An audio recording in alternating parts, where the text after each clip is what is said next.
ജയിക്കാനായി ഏതറ്റം വരെയും പോകുന്ന ബി.ജെ.പി പ്രതിപക്ഷത്തെ നേതാക്കന്മാരെ മാനസികമായി തളർത്തുന്നതിനുള്ള ശ്രമങ്ങൾക്കാണ് തെരഞ്ഞെടുപ്പിന്റെ കാലം മുഴുവൻ മാറ്റിവെച്ചത്. ഇതിനായി കേട്ടുകേൾവി പോലുമില്ലാത്ത ആരോപണ ശരങ്ങളാണ് പ്രതിപക്ഷത്തെയും എതിർ പാർട്ടിയിലെയും നേതാക്കന്മാർക്കെതിരെ മോദിയും ബി.ജെ.പിയും പടച്ചുവിടുന്നതും. ലോക്സഭാ തെരഞ്ഞെടുപ്പ് 7ാം ഘട്ടത്തിന്റെ പരസ്യ പ്രചാരണം അവസാനിക്കുമ്പോൾ ഒഡീഷ മുഖ്യമന്ത്രി നവീൻ പട്നായിക്കിനെ കുറിച്ച് ബി.ജെ.പി തൊടുത്തുവിട്ട ആരോപണമാണ് പ്രധാന ചർച്ചയായിരിക്കുന്നത്. കഴിഞ്ഞ ദിവസം പട്നായിക് ഒരു ഇലക്ഷൻ റാലിയിൽ സംസാരിക്കുന്ന വീഡിയോ ഉയർത്തിക്കാട്ടിക്കൊണ്ടാണ് ബി.ജെ.പിയുടെ വിമർശനം.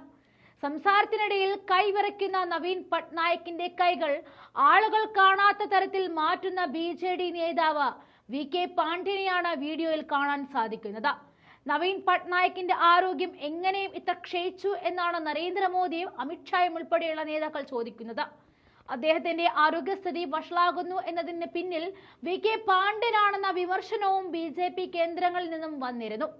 പാണ്ഡ്യനാണ് ബിജു ജനതാദളിലെ അടുത്ത പ്രധാന മുഖം. കഴിഞ്ഞ 24 വർഷങ്ങളായി ഒഡീഷയിലെ മുഖ്യമന്ത്രിയായിരുന്ന നവീൻ പട്നായിക്കിന് 77 വയസ്സാണ് പ്രായം.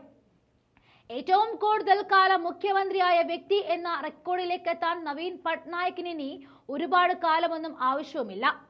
24 വർഷം ഒഡീഷ മുഖ്യമന്ത്രിയായ നവീൻ പട്നായിക്കിന് ഇപ്പോഴും ഒഡിയ അറിയില്ല എന്നതാണ് വസ്തുത. പൊതുയോഗങ്ങളിലൂടെയല്ല മറിച്ച് നവീൻ പട്നായിക്കിന് ജനങ്ങളെ അഭിസംബോധന ചെയ്തിരുന്നത് മിക്കപ്പോഴും വീഡിയോകളിലൂടെയാണ്. ഒഡിയ അറിയാതിരുന്നതോടുകൂടി നവീനെ ഒഡീഷയിലെ ജനങ്ങൾ ഏറ്റെടുക്കുകയായിരുന്നു. ലോക്സഭാ തെരഞ്ഞെടുപ്പ് കഴിഞ്ഞ് ബി.ജെ.പി സർക്കാർ നിലവിൽ വരികയാണെങ്കിൽ നവീൻ പട്നായിക്കിന്റെ ആരോഗ്യത്തിന് എന്താണ് സംഭവിച്ചതെന്നറിയാൻ സമിതിയെ നിയോഗിക്കുമെന്നും അന്വേഷണം നടത്തുമെന്നുമാണ് അമിത്ഷാ ഉൾപ്പെടെയുള്ള നേതാക്കളുടെ പ്രഖ്യാപനം. എന്നാൽ തന്റെ ആരോഗ്യസ്ഥിതി എന്താണെന്നറിയാൻ ഒരു ഫോൺ എടുത്ത് തന്നെ വിളിച്ചു ചോദിച്ചുകൂടെ എന്നാണ് നവീൻ പട്നായിക് തിരിച്ചു ചോദിക്കുന്നത്. തന്റെ ആരോഗ്യം തൃപ്തികരമാണെന്നും മോദിയോടും അമിത്ഷായോടും നവീൻ പട്നായിക് പറയുന്നുണ്ട്. 2009 വരെ ബി.ജെ.പിയുമായി സഖ്യമുണ്ടായിരുന്ന പാർട്ടിയാണ് ബി.ജെ.ഡി സഖ്യം. സഖ്യം പിരിഞ്ഞതിന് ശേഷം നിർണായകമായ പല അവസരങ്ങളിലും ബി.ജെ.പിക്ക് ബി.ജെ.ഡി പിന്തുണ നൽകിയിട്ടുമുണ്ട്. കാശ്മീരിന്റെ പ്രത്യേക പദവി എടുത്തുകളഞ്ഞ സാഹചര്യത്തിൽ പാർലമെന്റിൽ ബി.ജെ.ഡി പിന്തുണ സർക്കാരിനുണ്ടായിരുന്നു. പൗരത്വ ഭേദഗതി നിയമം അവതരിപ്പിച്ചപ്പോൾ, ദ്രൗപദി മുർമു രാഷ്ട്രപതി സ്ഥാനാർത്ഥിയായപ്പോൾ എന്നിങ്ങനെ ഏറ്റവും പ്രധാനപ്പെട്ട എല്ലാ സന്ദർഭങ്ങളിലും ബി.ജെ.പിക്ക് നവീൻ പട്നായിക്കിന്റെ പിന്തുണയുണ്ടായിരുന്നു.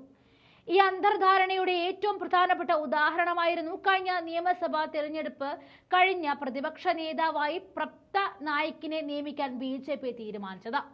ബി.ജെ.പി എം.എൽ.എമാർക്ക് താൽപര്യം ജയനാരായൺ മിശ്രയായിരുന്നു.